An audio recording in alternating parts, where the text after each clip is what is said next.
everyone. I'm Austin Belzer from Austin B Media, and welcome to my interview with Sarah Schoellkopf, one of the producers behind Norita, a moving and deeply personal documentary about Argentine human rights icon Norita Cortiñas, a founding member of the Mothers of Plaza de Mayo.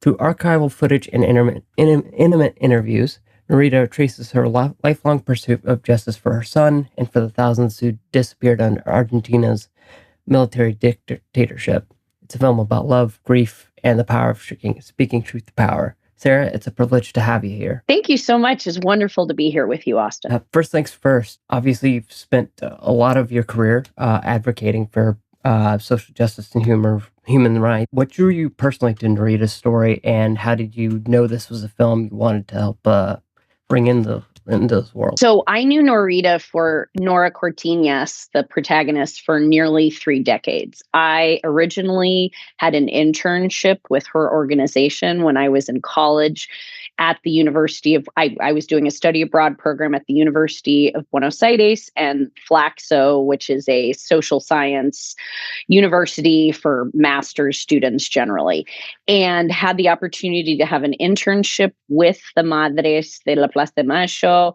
met Nora, and then subsequently returned back to Buenos Aires working with the Madres and other human rights groups with grants, including a Fulbright grant. She was basically not only an academic subject, because I have pivoted from higher education and teaching to pursue this new world of documentary teaching, is how I see it. But she was a family member.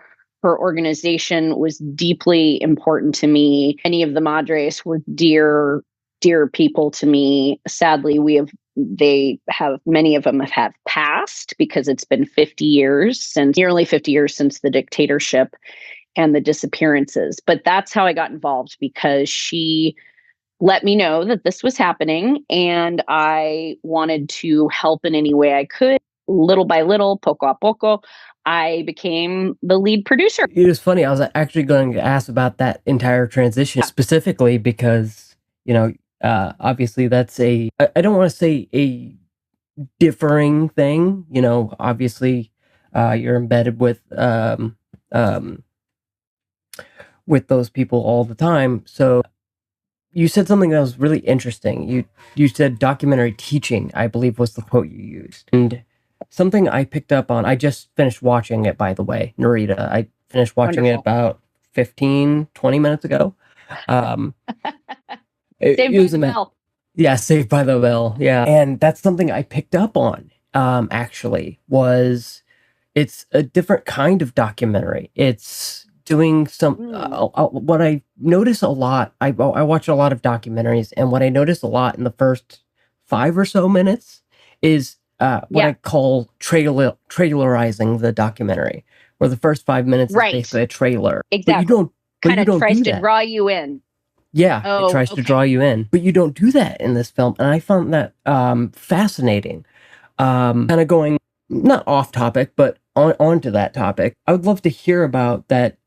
Documentary. What phrase did you use? Documentary teaching. So what I have said, Austin, is I love alliterations. We talk about this story being a tragedy to triumph. I went from professor to producer. One can say like teaching to, I don't know what the T would be, but basically the way I have always looked at films, I've used film in my classes for years because I was a Spanish language professor, literature professor, and it's an incredible way. I actually feel like I got better at Portuguese watching Brazilian films when I was taking courses in grad school. So film is a phenomenal way to teach language, but also culture.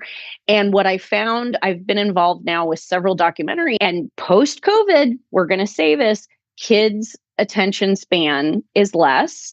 They're more visual. They've been on screen. What I have found is I'll go into classrooms. I've been able to take this movie to many university and high school campuses, and they're more engaged. You can present an hour and a half, an hour documentary, and then get into culture, politics, history.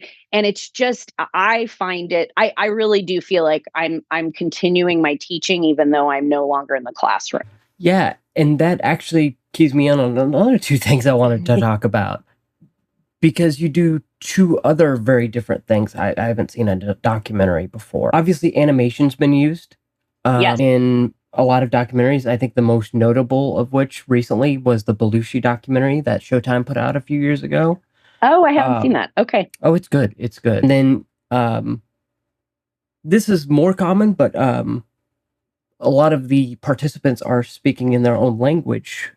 Yes. And that's becoming more rare. So I guess a two-parter of that, the question is kind of, you talk about being a Spanish language teacher and, or not a Spanish language teacher, but, learning from more Portuguese from those films you mentioned. And first I want to dig into that about like using the native language of these speakers, because that's kind of becoming not a thing. And then secondly, how did you approach bringing animation into it as well? I know that's Could a big... I start? No. I'd love to start with the first one because I think it's a more succinct answer. So the team that I'm working with had the three principals, the two directors, and our director of photography and producer, Andrea Tortorese, Francisco Villa, and Jason McNamara, all started to film Nora. I want to say 2017. I got involved in 2008. Andrea is multi-talented, but she was our art and animation director. And so with the animation, she initially had some animation. This movie, because of COVID, also paused. So we had a lot of time to like look at things in those months when nothing was happening and have lots of conversations. And when we did an initial screening we did several screenings in Buenos Aires in 2023 in April. I was at those. And then we did a screening in Los Angeles in November of 2023. And everybody said it was kind of to give feedback, to like show Nora and her family the rough cut. Also make it more succinct for international audiences, because what we were showing in April of 2023 was very Argentine. And I know Argentina, I lived there for many years, but a person like my husband was sort of our everyman who we would show cuts to. And he's like, I still don't get this part of Argentine history. And he loves history. So everybody at those screenings was like, this animation is amazing. You need more of it, because we could capture without doing reenactments or just having a talking head. You could have these beautiful artistic sequences of Nora doing these things. And I've heard these stories, the story of her going to this detention center in her neighborhood trying to find her son. I know that story, but to see it on screen with animation and have the ravens be, and then of course we have this incredible soundtrack by Gustavo Santaolalla and team. And it's art, and I think many of these talented people who were involved in this movie are true artists. So that's why animation was so important. And then the first part of your question was the native or heritage language. Well, I think it's really important. So Nora Strahilevich, she's one of the people we interview. She does interviews in both English and Spanish. She lived in the States. She actually was a professor at Cal State San Diego for many years. Now retired, but she can speak in both languages. And I think that's important because it's actually, so in the film, I interview her in English and Andrea interviews her in Spanish. And she's talking about the worst of her trauma. Like, she was disappeared, she was tortured, her brother was ultimately disappeared. She heard her brother in the torture chambers. I mean, it's just awful. She does it in Spanish because she can't speak about these traumas in English. She's so articulate, she's fluent, but she said to me, she's like, I couldn't, there's no way I could have talked about that in English. I mean, I could have if you were, making me, but like, because I knew it was a bilingual production. And I think, not to put it out there, but Bad Bunny is about to perform in Spanish in front of millions of people. Love, love, love. Like we have a huge Spanish speaking community in this country. I would teach that to my students. I'm like, 60 million people are native speakers of Spanish in this country. We used to be in California, part of Mexico. We need to honor that heritage. And especially now when we are becoming this insulated, isolated, very strange. Yeah, I have a lot of opinions I won't go into, but I think it's really powerful, really important. And it gives, and this is an Argentine, it's an Argentine US co-production, basically. My company is the main company, but three of the main people working on it are Argentine or part of the Argentine community because they're married into the Argentine community. Yeah, and to speak on the part I think we're probably trying to avoid a little bit is I think I made a note. I'll make notes when I'm watching a review screener. I was like, man, I wish this could have been held for a few more months, and then we could have even more parallels to what's going on right now. Totally. Yeah.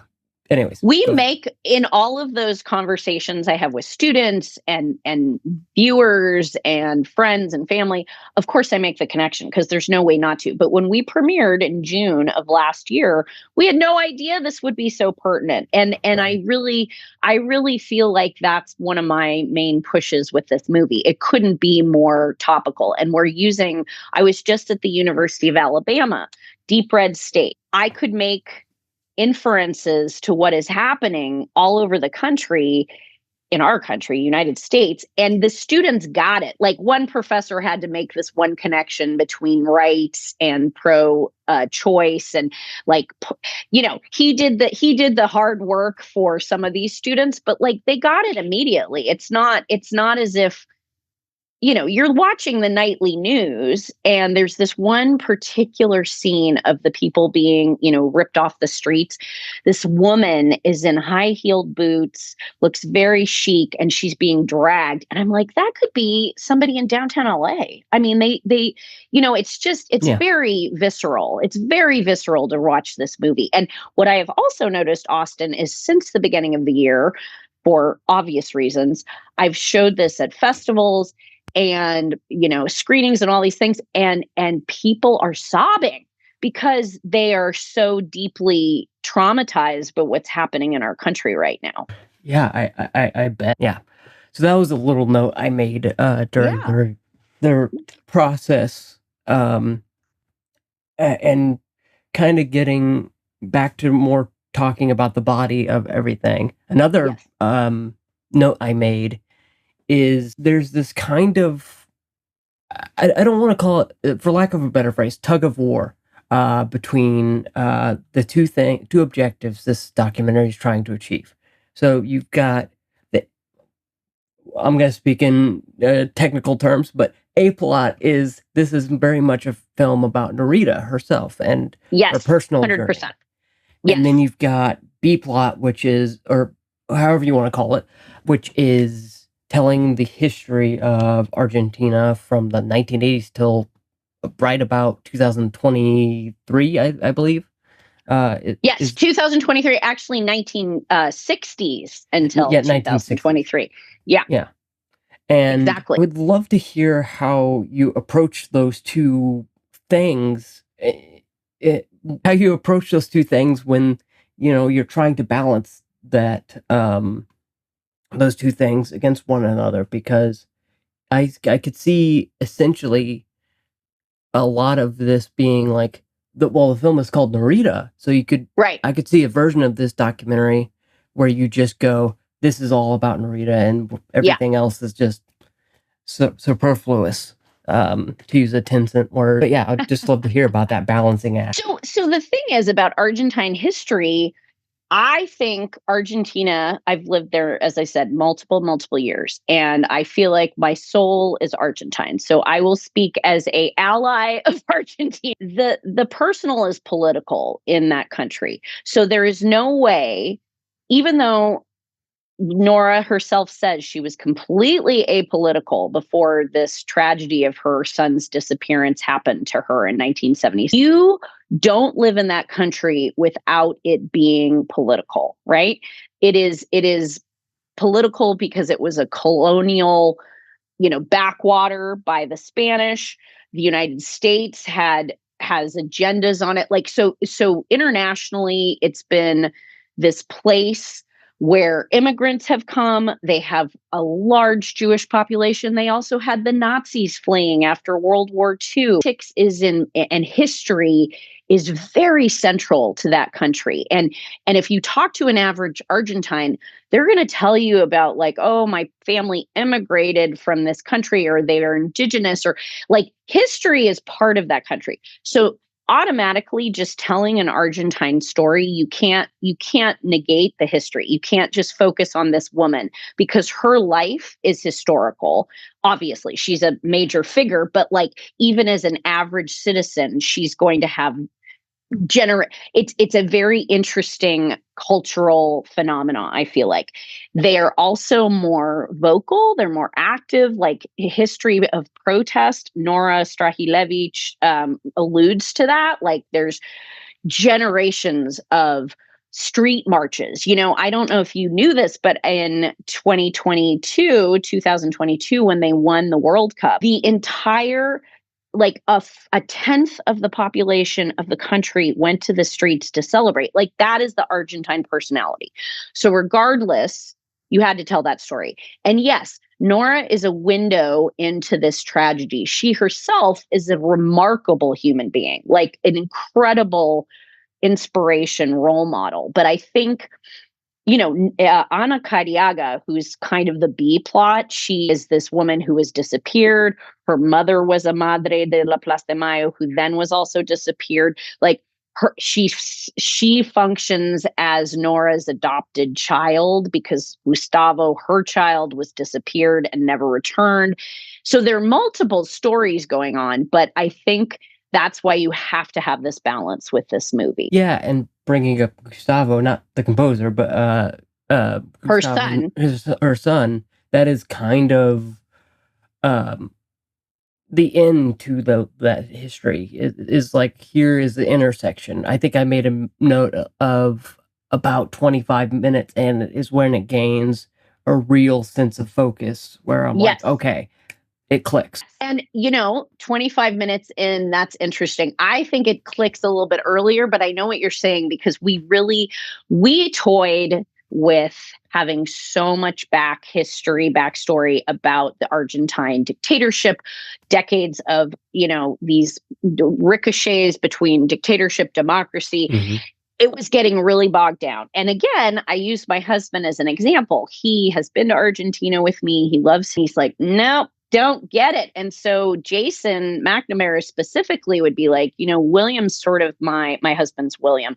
He's my everyman. And it's important, his perspective, because if you show this to an Argentine, and, we have, obviously, and they're like, oh, yeah, I see why you kind of glossed over certain things. We're not glossing over it. You don't need to be bogged down by all that detail.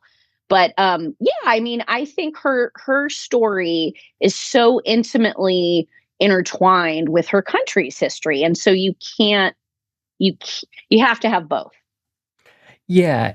And to note about that 25-minute remark, I do agree with you. I do agree with you, because I think I made another note. I'm just giving you all my notes.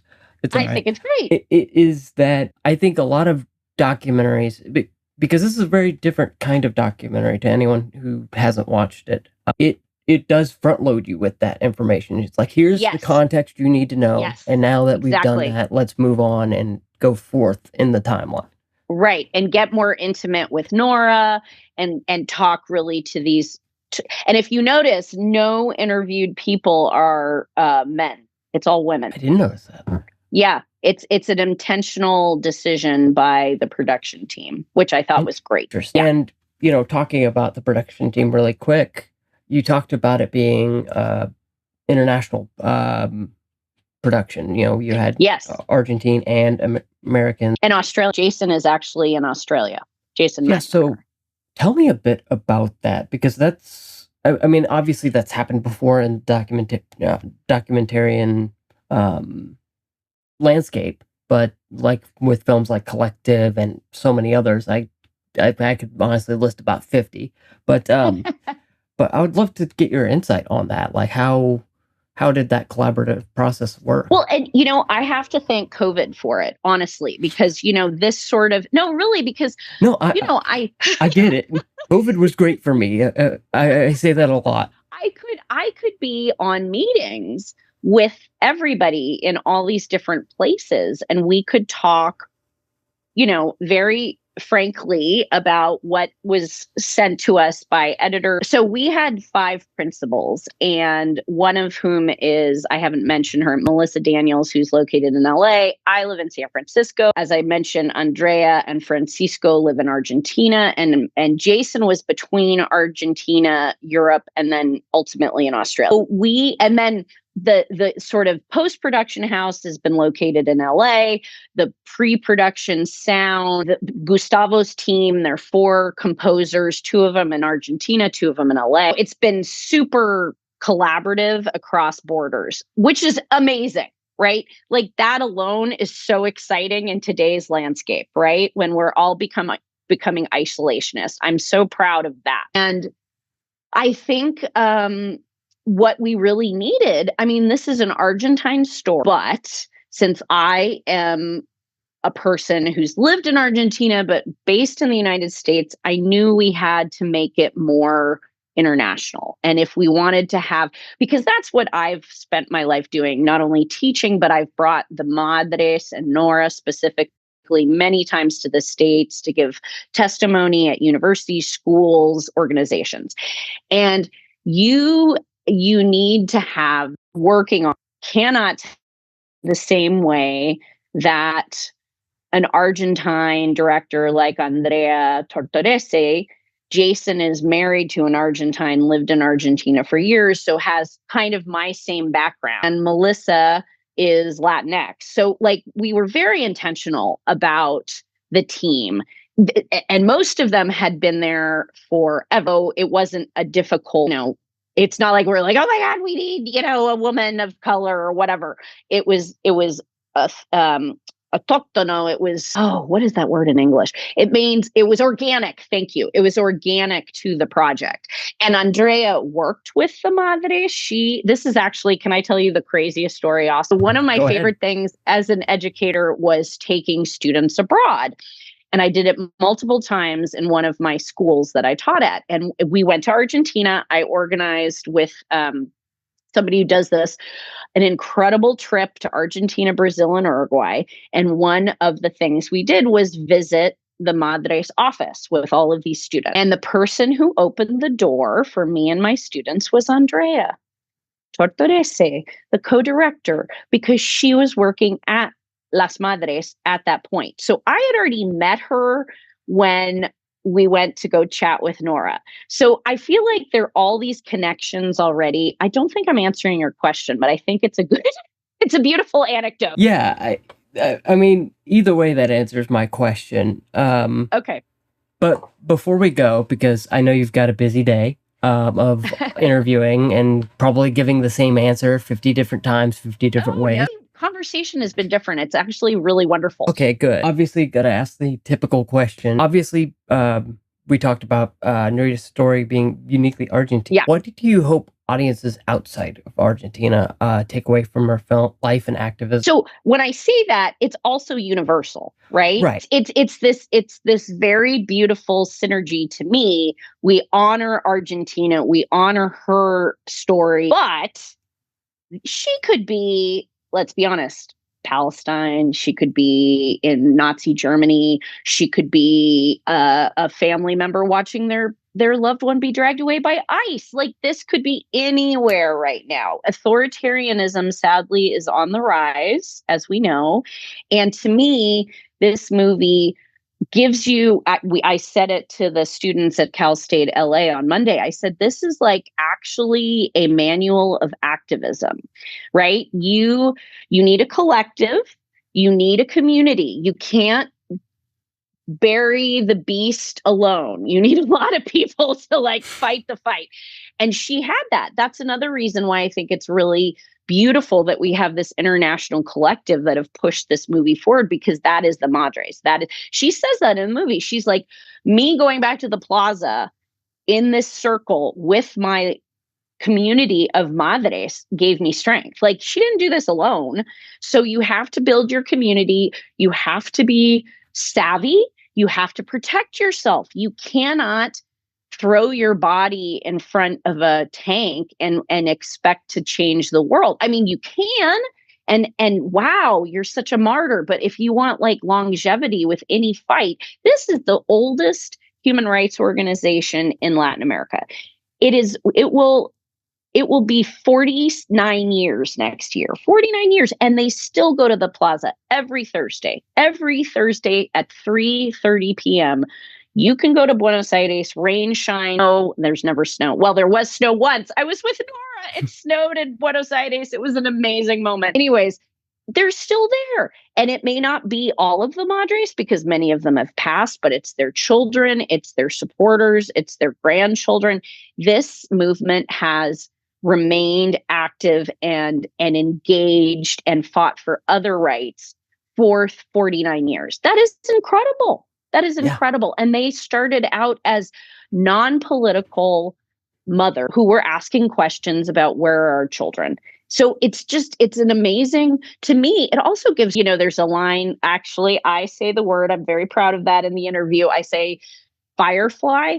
This is our firefly in the darkness right now. Like I've probably watched this movie now 100 times in theaters or screenings. And every time I get really excited because I'm like, okay, like we have a template. Nora gives us a template. Yeah, I can't imagine watching one of my interviews 100 times. Thank you for that. But yeah, I'm not really talking. That's why I can watch it. Yeah, exactly. Like if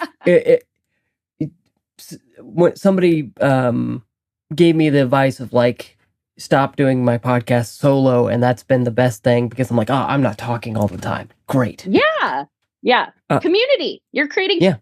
Yeah, but Sarah, I want to thank you so much for your time and for helping to bring Norita's story to life. Thank you. Where can people watch this? Excellent question, Austin. So we are in Lemley Theater in Santa Monica until today. We did a theater run because we are going for awards. We will be at special screenings. You can go to our website. There's special screenings that we have. We're in film festivals. At this point, we don't have US distribution, so we're working on that. We are working on Latin American distribution. We were in a lot of theaters in Latin America from like basically November, and they're still screening and, events and festivals. So at this point, it's sort of special events. But if you look at our website, we're also on Insta, of course. Some of those can come up. And for example, we are in the San Francisco Latino Film Festival next month. And I know they're going to have an online screening option. We've been in like 23 festivals already. It's fantastic. It's just, oh gosh, it's just so gratifying. It's an amazing journey for this film. So there are online opportunities through these festivals, but please look at our website and you can be updated. It's noritafilm.com. It tells you a lot more backstory. You get to know the protagonist and the other people in the movie. Jane Fonda is one of our executive producers, as well as Gustavo Santaolalla. So they're starting to talk about it. It's very exciting. I'm just so happy that this movie is having a moment, though I'm sad that it's for the reasons maybe why it's having a moment, right? And I'll have info on, how to watch this, the website, everything, in the description of this interview, on the podcast feed, YouTube feed, and thank you. All the places it goes. So everyone watching or listening will have a pretty easy way to, fantastic. I appreciate that so much. Yeah, no problem. But until next time, it was so great talking to you. So great to talk to you too. And thank you so much for this opportunity. And I have to say, this is one of my favorite conversations I've had. Oh, well, thank you. It's I true. appreciate it. I'm very authentic. So, I try to be too. I try yes. to be. Sometimes these Yeah. interviews can be kind of whatever. Yeah. Sometimes you get like three in a row and you're like, I'm asking the same questions. I really need a day off of interviews or something like that. But anyways, thank you so much again. Thank you. And thank you for your support. And, vamos, let's go. Let's go. Let's change things. Let's make it better. Yes, let's do that. Yeah. Thank you so much. All right. Thank you so much. Thank you.